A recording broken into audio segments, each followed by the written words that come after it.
Hello, hello, hello. A very warm welcome to all our friends, viewers, stakeholders, fans of Africa Rise with Susan West. It is a beautiful weekend here in London.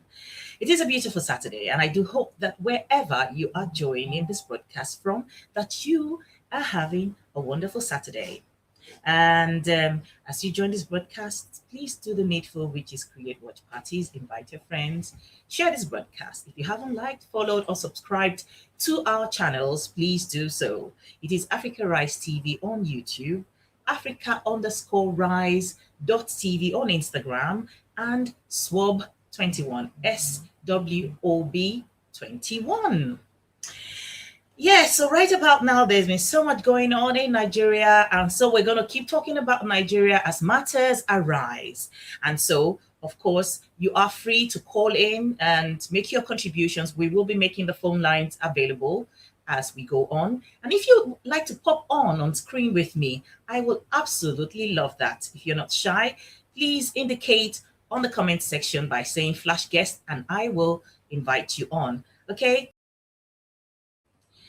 Yes, so you know what? I'm not the one saying it. This is Fela Anikulapo Kuti talking. Everything he said in that music feels so familiar, like it happened just yesterday. Some will say he is a prophet of his time.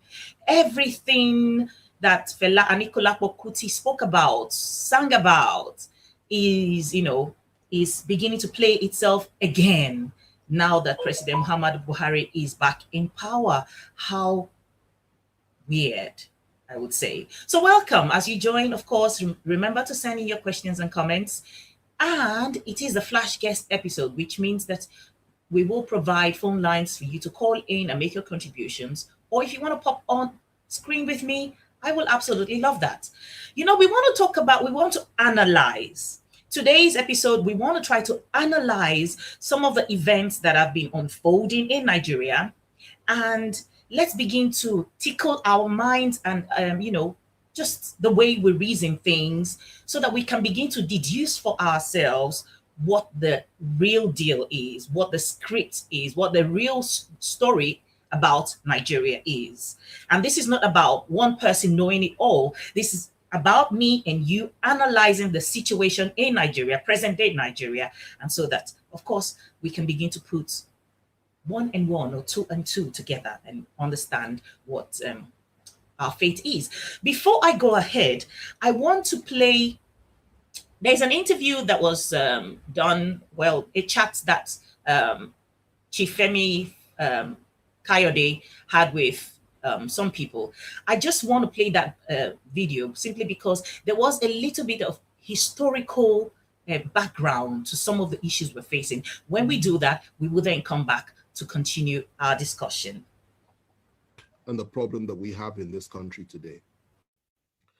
You need to understand that the mindset of some of these people, not all, some, but those that Buhari represents, that is his own clique within the Fulani ruling class, not all Fulanis, but his own clique, who are in power today. Their mindset is that the most dangerous people in this country and the people that they must suppress more than any other are the people of the Southeast. And you need to understand that before the Civil War, and I need to go back in history because that's a damn good question and it deserves a clear answer, a thorough answer. Let's go back a little bit. Before the Civil War, these same people, he, for example, was active then. And you need to remember the role that they played on the night of July 29th, 1966, when the Northern Officers counter coup took place. And 300 Igbo officers were killed in one night, including an Igbo head of state. He was involved. And many of them that are running this country in that cabal today were involved or supported it. They said it was to pay back for what had happened in January 15th, 1966. Now, after that, what happened? The same people unleashed their people on Igbo civilians in the northern part of this country, and the figure that is often cited is 30,000 were killed. It's not true. Closer to 100,000. Not only were they killed, people women had their stomachs cut open and little babies were pulled out and their heads were dashed against the wall. That is what they did then in 1966, before the Civil War. And the Igbos were slaughtered like flies all over the north by these same people. They went rushing back to the east, where they believed they were safe. And the position was this: the leader of the core northern Muslims within the army, Murtala Muhammad, urged Gawan, who was head of state, to march on the east immediately and wipe out the Igbos. Gawan, to his credit, refused to do that and said, no, let's negotiate. And the negotiations started. They broke down, then there was a civil war. In that civil war, 3 million Igbos were killed by federal forces. They were killed by all of us. I'm from the Southwest. I take responsibility for that, as every other Nigerian ought to. Civilians, not soldiers. 3 million, including 1 million children, subjected to genocide, subjected to mass murder, subjected to ethnic cleansing by us. The war ended. We did not apologize. Instead, what did we do? What did we do? We took all their property in the name of abandoned property. We gave them £20, even if they had $1 million in the bank. And we said, come back, no victor, no vanquished. Biggest lie from the pit of hell.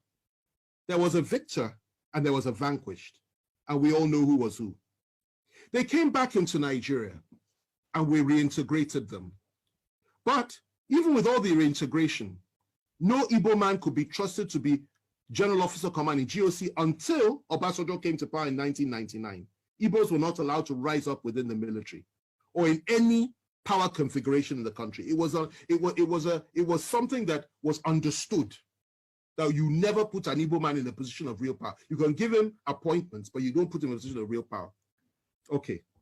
Obasanjo came, made General Abiaku, I think his name was, GOC. And then from there, Jonathan came, he appointed an Igbo chief of army staff. Okay? Yes. My wife is reminding me of the name, Ehejireka. You know, he appointed an Igbo chief of army staff. Okay? And we thought things would go on that way. There would be a reintegration of the Igbos. And Obasanjo integrated many Igbos. People like Obi Ezekwesili, and Uba, so many came in and playing key roles, key positions. We thought things would get better. And unfortunately for us, though, in 2015, everything changed because Nigerians elected, in quotation marks, a man that had, again, I say it again, a different worldview and went back to the pre-1966 disposition and mentality of things.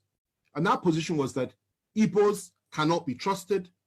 Igbos have no rights. Igbos are members of the, he called them 5%, I believe, that didn't vote for him. And his mindset was he will teach Igbos the lesson of their lives. And he has done precisely that.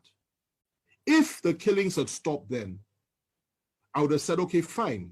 Everything we said is history. But sadly, it didn't stop. Igbo youths, IPOB youths, Igbo nationalists have been killed under this government. More have been killed than at any other time during this, apart from during the Civil War, under this government. Igbos have been hopelessly marginalized by the government. Igbos have been treated with contempt by this government. Not just Igbos, Southerners, Christians, and Middle Belters. They've added that one as well. And that's what's going on. And what the Igbos was subjected to by all of us in 1966 is what we are all being subjected to now by those that are around Buhari. Yes, you know, we're going to be playing different videos. We're going to be playing different speeches from different people just to help us understand what's going on and analyze it for ourselves, by ourselves. You know, when Chief Femi Fani-Kayode mentioned no victor, no vanquished, even I, as a young person, when I did watch the documentary produced then called No Victor, No Vanquished, I couldn't really understand it. I couldn't really understand it because Nigeria was always tilted towards a certain way that made you understand there was a winner, there was a vanquished. But of course, we were very young, and our mindset was not in the place where it is today. Therefore, we didn't even think deeply about the lies that we were told about in that documentary that it was titled "No Victor, No Vanquish," because obviously at that time, Nigeria was the winner, and the vanquished were the Igbos. And of course, Fani Kayode went ahead to say that now every one of us, everybody have been put in that same basket by this same set of people. I'm just going to go ahead. If you want to call in, remember our lines are going to be open soon. As we go on, the first question I want to throw out there so that we begin to think about it is, why did President Muhammadu Buhari invite America to come and station the Africa Post in Nigeria? Why did President Muhammadu Buhari invite the United States of America to come and station their posts in Nigeria? That is the question we want to begin to think about. In the meantime, I'm going to also play Governor Otom. Governor Otom was also given a little bit of historical background to some of the issues that have brought Nigeria to where we are today. Take a listen. It is not about all this noise in this country. It is about taking over the land. And I will read this so that you appreciate what I'm talking about and you appreciate my pains. This is a summary of deliberation by Fulani Nationality Movement, January 13th, 2018 to 14th January 2018. That was when they held this meeting in Kano. And they issued this press statement. Listen to it very well. The Fulani Nationality Movement, after extensive deliberation on the state of the nation in the context of recent killings and national uproar, met today in Kano, the capital of Kano State. Amongst other things, the FUNAM deliberated on attacks on cattle by rustlers, kidnap of Fulani men and women in some parts of Nigeria, displacement of Fulani traditional settlements in the northern Nigeria and some parts of southern Nigeria, stealing of properties belonging to the Fulani cattle owners, amongst other issues. The group also deliberated on the political situation in Nigeria occasioned by the irresponsible calls for restructuring of Nigeria and historic and vicious attack on Fulani people by southern nationalities and their cohorts in the Middle Belt.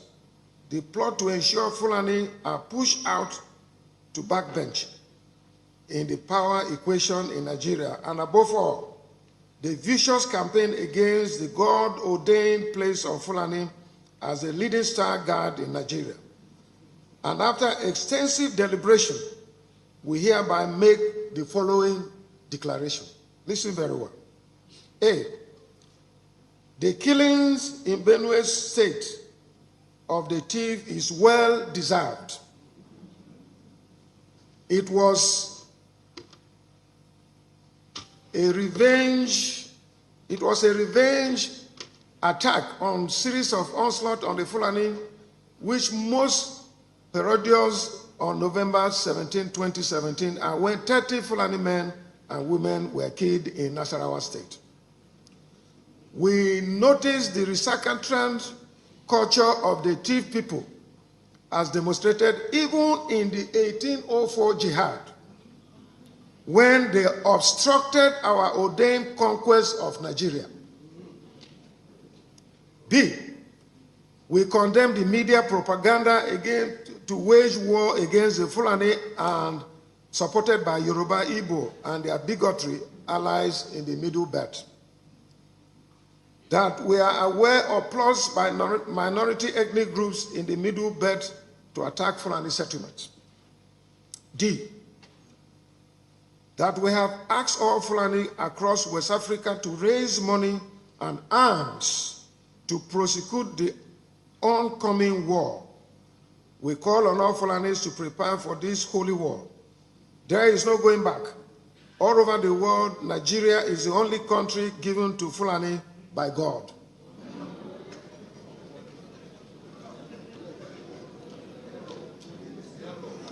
here's something. This was a press conference held in Kano. And this is the copy. It is before the media. It's on social media. We oppose anti-grazing laws which obstruct the ability of Fulani to move freely and stay anywhere in Nigeria. The Fulani, if not for the British, would have actually conquered the entire Nigeria which God has ordained as our dominion. That the cattle colony is the only solution to the crisis. You remember when the federal government brought the issue of cattle colony and Ruga, which we resisted here in Benue State. Whether the federal government or state government accept it or not, we must ask all Fulani herdsmen all over West Africa to move to Nigeria to penetrate every corner for the upcoming jihad. You see the reason? We have asked them to be armed, since it seems it is the only language that Nigerians understand. The Nigerian government has failed to protect us. So you see the narrative. We want those who oppose Fulani cattle trade to be cautious of the consequences. We are ready for the worst. We are prepared for war. There is hope for peace if and only if attacks on Fulani herdsmen stop and the Fulani is allowed to settle anywhere that the Fulani choose to settle in Nigeria. We are Nigerians and are free to settle anywhere we desire with our culture, our families, our commons, and our values to the glory of Almighty Allah. Any attempt or attempts to reverse this demand will be met with holy uprising never before seen in the history of Nigeria, and in the scale compared to only with the 1804 jihad. A word is enough for the wise. The Fulani is capable of defending itself. Okay, a word is enough for the wise. Governor Otom was reading a press statement that was released in 2018 by an association called FUNAM. And I do not need to repeat myself, repeat what he said in that press release that 3 years ago. If any right-thinking Nigerian sits down and tries to make this a political issue of maybe I belong to APC or whatever party I belong to, and therefore refuses to reason and understand the danger that Nigeria faces in this present time, shame on that person, because this is not about. Zobari Stephen Inkpa says, is this for real? Raina Bello, you say, absolutely, And of course it's for real. Why did I put all these things together? So that we're not just coming here and talking like we're just making up stories. Before I went on there, I asked a question. I said, what is the reason? Why do you think that President Muhammadu Buhari invited America to come and station in Nigeria? What is the reason? Because the reason I ask this is that they're very learned people, educated people that I have spoken with on personal level. And it amazes me when I hear their response, because I then understand that if these educated people cannot see the game, the dynamics of what's going on in Nigeria, and they are thinking the way that only illiterates in the village who don't understand anything will react, then we're in big trouble. We're in serious trouble. Just a few days ago, the governor of Niger State came out and was talking to the press, and he made mention that Boko Haram have, hoisted their flag in some community in Niger State. I'm going to play that video. And when I do play that video, I want you also to reason and think. Did you think that it was these people that actually hoisted that flag in Niger State? Do you think that for real that that flag was hoisted by these terrorists? I will play that video, and after I have played that video, we will begin to think together. Let's reason together. And it's terrible. Last night, we had over 3,000 people here from communities that have been displaced by bandits and Boko Haram elements around Munya and Shiro local governments. However, some of them have started going back to their various homes, and there are some other communities that we think are safe, they can go back. But the vast majority of them will have to remain here because their towns have been taken over by bandits and Boko Haram elements. Their wives have been seized from them. Their wives have been forcefully attached to Boko Haram members elements. In fact, I just heard they've already placed their flag in Kauri, so which means they've taken over the territory. And this is what we have been engaging the federal government with. And unfortunately, it has now gotten to this stage that if care is not taken, nobody, not even Abuja, is safe. We have been saying this for long. We've been saying this, and all efforts have been in vain.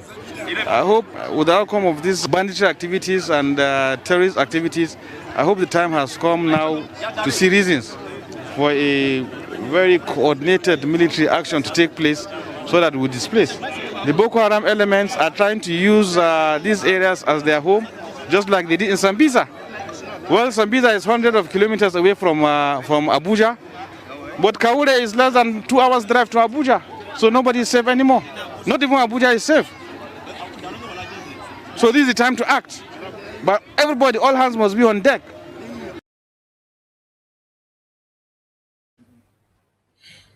Yes, that is the governor of Niger State. And of course, he was mentioning about how the terrorists have taken over people's wives. On a lighter note, taking over the wives was more important. They were more concerned about people taking over their wives. On personal levels, I've heard people argue and debate on different platforms, and the biggest problem for them was that their people's wives have been taken over. That's not to say it's not a serious issue, but Tamano Dieprie Micah said there is no specific reason other than the fact that Nigeria does not have a well-equipped military, and even the existing unequipped military has been infiltrated by terrorists courtesy of government facilitation. I suppose this is Tamino Dieprie's response to why President Muhammad Buhari have asked for the American military to come and dock in Nigeria. Were invited by President Muhammad Buhari to come and station in Nigeria. WSR1.tv says because he was selected and installed by America, led by Obama. That is his reason. Absolutely fantastic. And Tamino Dieprie goes ahead again to say on whether they actually hoisted their flag or not. It is correct because it is not the first time the group is doing this. At this point in time, it is safer to believe everything. For you, it's safer to believe everything. Right. So here is, you're free to call in. We're going to put our phone numbers up there. Now you're free to call in if you want to make your contributions by talking to us. Here is what I want to say. If you look at how events are unfolding themselves, you know, it's like today a certain thing happens, tomorrow there is a reaction, next tomorrow there's another action, and then the next day there is another reaction. When I first heard about these people hoisting their flag in Niger State and listening to an APC governor talking about, you know, beginning to sound like a PDP governor, you know, I was like, oh, wow. Of course, the initial reaction for everyone is like, oh, my goodness, is this bad? Even an APC governor in the north is beginning to sound like this. WSR1 says it was indeed hoisted by Boko Haram and men on horses on their way. Oh, were there any videos to show that men on horses hoisted the flag in Niger State? Because I have my little theory that when I began to reason it, I began to understand certain things. Why? Because it was shortly after the flag was hoisted, then the virtual meeting was held with the American Foreign Secretary, I believe, and the request by President Muhammadu Buhari was given for them to come and dock. And let me tell you why. Have you ever wondered, did you ever think that the Nigerian government have any intentions of fighting Boko Haram or terrorists or bandits? Have you ever thought about it that they genuinely have been trying to fight these people, eradicate these people from the north, northeast, and the rest of Nigeria? Do you think that is their intention? If you think that has been their intention, could you please state why you think the Nigerian government have been genuine in their fight against Boko Haram? Because they haven't been fighting Boko Haram. They haven't been fighting bandits. All we have seen, the pictures don't lie, videos don't lie. Actions, they say, speak louder than words. All right? All we have seen is that the Nigerian army is sent to attack people in certain parts of Nigeria who decide and say that we're not going to sit back and tie our hands whilst these terrorists are coming and raping our women, killing our women, destroying our farms, destroying our livelihoods, and taking over our land. Those are the only people we see the Nigerian army going to attack. We haven't. Everywhere, every time you've seen the Nigerian army try to fight Boko Haram, they are sabotaged for some, something always happens. It's either they are overwhelmed by Boko Haram because their position is given off by some informant or whatever it is. And these people then come to where the Nigerian army are with heavier ammunitions to, outdo or undo them. And if that doesn't happen, for some reason, there's always an error where in the Air Force comes and will mistaken Nigerian army as Boko Haram and unleash mayhem on them. Okay, so as far as the genuine intentions go as to whether President Muhammadu Buhari's government is really ready to fight Boko Haram, from my point of view, it is nada, no, nil. The government have no intentions, because if you cast your mind back before the elections, even President Muhammadu Buhari had warned that fighting Boko Haram is fighting his brothers and fighting them. And he had made sure that the Nigerian government, they somehow tribalized fighting Boko Haram. They somehow turned it to a religious, was trying to turn it to a religious war, So my answer to the fact is that Nigerian government, President Muhammadu Buhari's government, have no intention to fight Boko Haram. Of course, there have been other evidential videos to show that Boko Haram was almost defeated before President Muhammadu Buhari took over office. Okay?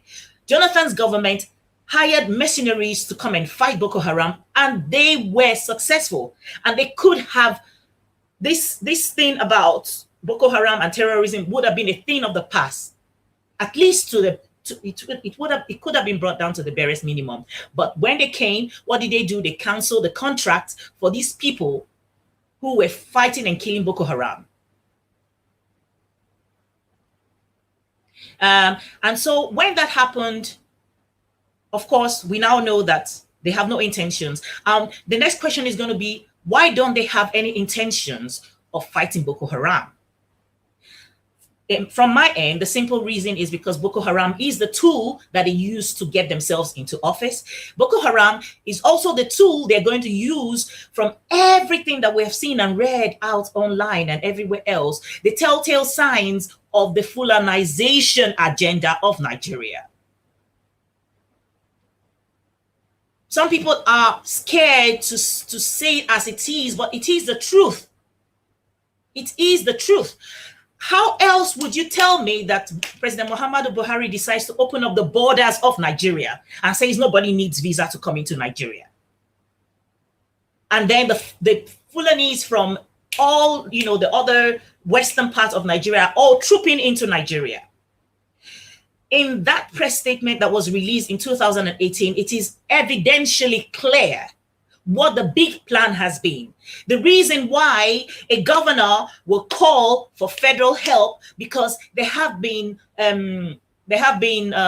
intelligence to say that herdsmen are about to attack a community.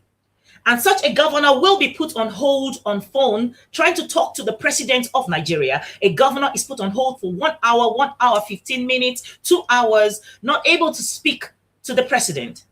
And in that time, the attack actually occurs. And when that attack occurs, then the Nigerian army turns up because they know there might be a reprisal attack. And because they know that when there's a reprisal attack, the people who are going to be victims are the Fulanis.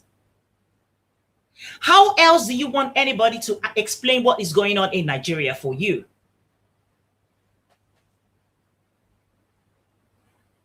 Like, seriously? The question again, I like the answers that are coming in. Tamino Depre says, no, they don't want to eradicate them at all. The systematic way they continue to keep silent, even in the face of glaring attacks and their lopsided support. When people come out to defend themselves, is really a handwriting that does not need any interpretation. The government does not have the intention and appears glaringly to be architect of the misfortunes of the country. WSR1 says Nigeria pamper Boko Haram instead of attacks. Enough firepower had never been used against Boko Haram. Instead, they're deceptively handing over military hardwares to the terrorists. Absolutely. If you remember, last weekend we talked about the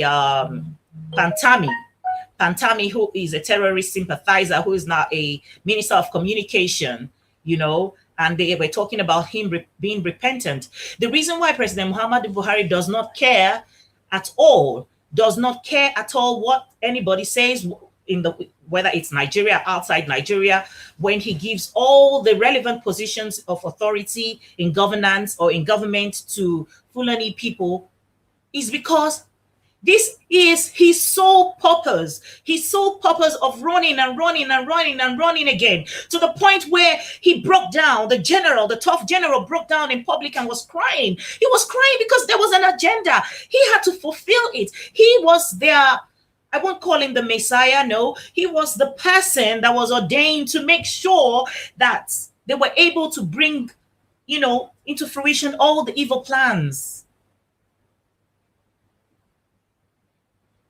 And the question remains, why did President Muhammadu Buhari invite the America to come and set up station in Nigeria? And because you people are not calling in, but you can keep typing in, no problem. I will give you a little bit of my own analysis of the situation. First, give me 1 second to just read a little bit of what some of these organizations have, there are so many materials online. There is this one with the headline that says, "Adopt Ruga if you want peace in Benue." Buhari tells Otom, President Muhammadu Buhari tells Otom to what? To accept Ruga, adopt it if you want peace. And then this man, Garba Shehu, goes ahead to say, the killings will continue in Benue until Otom cooperates with Buhari. Can you imagine a sane government? Can you imagine a sane government coming out to state things like this? At this point, they are at the place where they are so bold, they are so emboldened by the support they have from the presidency, from President Muhammadu Buhari, that they don't care no more. They don't care. There are no speculations at all anymore. These are they are now open about the truth of what their intentions are for Nigeria or is for Nigeria. Now, let me come to the reason why I think President Muhammadu Buhari invited the United States Army to come and dock in Nigeria. You would recall that, of course, lately there have been a lot of, before they would just mention IPOB or Biafra and this and that. And then lately there's suddenly these unknown gunmen issues attacking government facilities in the East. And if you recall, for a very long time, Christian-speaking Nigeria have never been one to want to take vengeance into their own hands. Prior to now, the army that fought the Biafra War, the Nigeria army that fought the Biafra War, the dynamics of that army has changed. Howbeit, in the general perception of the minds of Nigerians, it is no longer Yoruba and Hausa against the Igbos. It is no longer Nigeria consisting of Yoruba, Yoruba, Hausa, and the Niger Delta against the Igbos. It is now glaring and clear to the rest of Nigeria that they made an error of judgment in the past, because it is pinching and biting everyone. The only people who are not able to call a spade are the people in government presently who are not Fulanis. Some of them know the truth. They are too scared to speak up. Some of them woke up and just realized, oh my word, they've gone in too deep. It's like almost like when you're initiated into a cult and you've gone too far, you begin to see what the real issues are. You cannot leave. You're not allowed to go. And of course, they have dirty linens. Therefore, there's something they're using to hold them there. So you see some of our brothers who are in this government who are not doing anything significant to better our lives, or cannot even be vocal about anything they're not happy about, is because they've gone into, when you take an oath and you're initiated into a cult and you've gone so far, the moment you decide you want to opt out, you have to understand one thing, that you might have to pay with your life. Okay? It's not because we don't understand. Now, when President Muhammadu Buhari invited these people to come, when I spoke to some people who are supposed to be so really smart, and they were excited and said, oh yes, because the army cannot fight. And then I just realized the army cannot. Are you kidding me? If Nigerian army was genuinely sincere about fighting Boko Haram cannot overpower Nigerian army. Even if we had just 500,000 personnel in the army, because the power of the state is supposed to be greater if the will is there. If the ammunitions and the equipment that belong to Nigerian army is not given to these terrorists, somehow they just seem to always, have a way of taking it off the Nigerian soldiers. Then I began to think, what do you think would have happened if America comes to station? Let me tell you what would have happened. The North is landlocked, all right? Because the North is landlocked, when they do settle, they will settle in which areas? They will settle in where? The waterways, the riverine areas, i.e. Lagos, Rivers, all these places. Of course, these are the places they will settle. Now, whether America is openly supporting Buhari or not, America does not want to be seen openly being on the side of the people, the person they know. They haven't said anything against him publicly, but of course they know the atrocities that is being committed under this government. And the last thing they want is to be identified with it, where it can be said against them, like in the open, that this is what you did. But let me tell you what the game plan or the psyche of the Buhari's administration was, is that when America comes and docks or stations in Nigeria, psychologically, it would mean that the presence of America was going to checkmate the rest of us. The presence of America, being that they were invited by the government, so psychologically, we're not thinking they're there to fight Nigeria government. Okay? So when they're docked in all these places that is not the North, what then happens? Of course, Of course, there are tales that have been told, the lies that have been told to the international community and the lies that have been told. But whatever lies that have been told, the international community know the truth. They know the truth, okay? They know what's going on in Nigeria. So let's say America comes and stations in Nigeria and they have their, their whatever around the riverine areas. What then happens? There is going to be a checkmating on anybody, because whether we believe it or not, America is the superpower of the world today. So if America is stationed in these places, what then happens? The oppressed, the already oppressed, is going to be even feeling more scared because they're afraid of America's might coming upon them. Which is, if Buhari decides to say these people are the ones doing this, we need to curtail them. So when the people of the southeast, south, and the west, southwest decide that they want to fight, they are going to be checkmated psychologically. They're going to be made sure it's going to be a situation where they cannot, or they won't, or it will take so much to dare the presence of America's might around our waterways. Therefore, the Fulanization agenda continues, and the terrorists will have an upper hand because they will continue to kill innocent Nigerians and have nobody protecting the rest of Nigeria that has done nothing other than the only crime they have committed is to be called Nigerians in a country where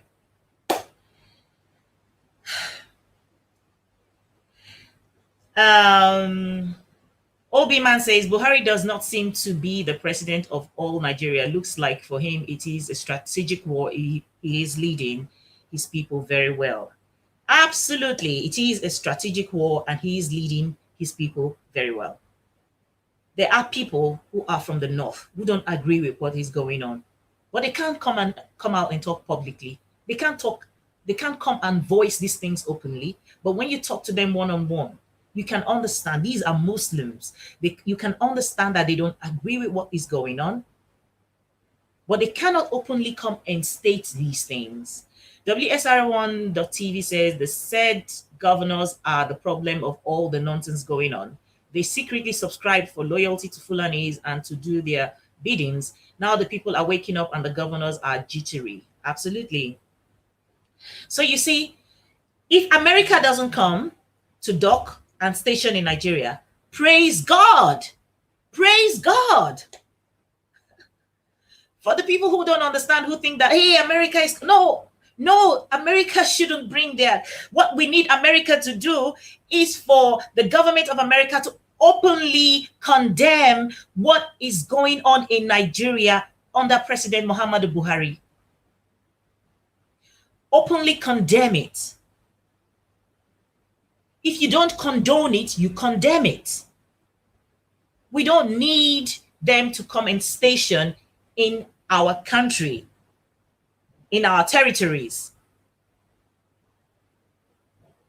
WSR1 says Nigeria has no military no more. The gallant Salvan soldiers have all been deliberately killed, while Northerners are all in politics, while making up military numbers with Boko Haram boys. Absolutely. And you know, this is what we're going to continue to do, because we have to, first of all, understand the dynamics of what's going on in our land, to then begin to understand and even begin to prepare ourselves, our minds. As long as this government remains, there is no, I don't see or perceive any goodness that is going to be happening in Nigeria. Just a few days ago, the Vice President, Yemi Osibajo, came out and was talking about people speaking to power, or what was the word they sent, the cliche, whatever, speaking to power or whatever, I can't remember. He went on to talk about the elites, the people who are supposed to speak up should speak up in whatever. And you know, it is good to come out and say that, but he is one of the people who should speak up. Of course, it is a difficult situation, but if I recall, the reason he became, many of us have forgotten the reason why Vice President Yemi Osinbajo was chosen. He was chosen because before the 2015 elections, the Christian Association or the churches in Nigeria was going to come up and form a political party. They were going to form a formidable political party as Christians. And then they were played a fast one when Bola Ahmed Tinubu got involved and convinced them and said, give me somebody from your, Christian community to run with President Muhammadu Buhari. And what a mistake. What a mistake they made, that they thought nominating someone who is a pastor will make a difference. Okay? He says, speak truth to power. We have in the National Assembly, Senator Smart Adeyemi, he spoke truth to power. He cried. I wish I can find that video. Senator Smart Adeyemi cried. He was speaking, and then what did they do? They laughed at him. And then Bola Ahmed Tinubu's wife went ahead to attack him by saying that he's sounding like a PDP person. But he spoke truth to power. And so, having said all that I have said today, we must understand this. We're not living in times where we want to pretend to be naive. How do they say? They say ignorance is not an excuse under the law. If we continue to be ignorant, it will just portend something that is not good at all. The more we begin to educate ourselves, scream from the top of our lungs for the rest of us to understand what is going on and put greed aside. All the little monies they pay these people here, those people there to keep them their mouths shut. They don't talk. And we have to understand that we don't want to get to that point where you have nothing. You have everything, yet you have nothing. You have everything, yet you have nothing. Nobody wants war. But when we get to the point where we see that the government is not sincere in the fight against the terrorists, that they're willing to sacrifice the rest of Nigeria to actualize their Fulanization agenda, then it is a time to wake up. It's a time to grow up. It's a time to begin to call a spade, understand what is going on in the country, Nigeria, and begin to use your tongue to count your teeth. We hope to God, we pray to God, we pray fervently, we pray that some divine intervention will happen and turn back this mess, that is about to unfold. I wanted to play a video. I wanted to end today with a video from my pastor in Abuja, Pastor Sarah Omako. Unfortunately, it was refusing to load on my system. I wanted to end today's broadcast with that video, and in that video, Pastor Sarah Omako was pleading. There are many ways to kill a cat, or how do they say it? A rat. Many ways. She was appealing to the conscience of President Muhammadu Buhari as a father, as a grandfather, as whatever She was appealing to his conscience and asking him to do right by Nigerians. Unfortunately, it's not uploading, And so I end today's broadcast also asking President Muhammadu Buhari that if truly his intentions are not what we suspect it to be, that he can actually defeat Boko Haram and the terrorists and the bandits and curb these killer herdsmen without the help, international help. No. Just one word from him, giving order sincerely to say what needs to be said. So we are appealing to his conscience, hopefully. We are appealing because Nigeria cannot afford another war.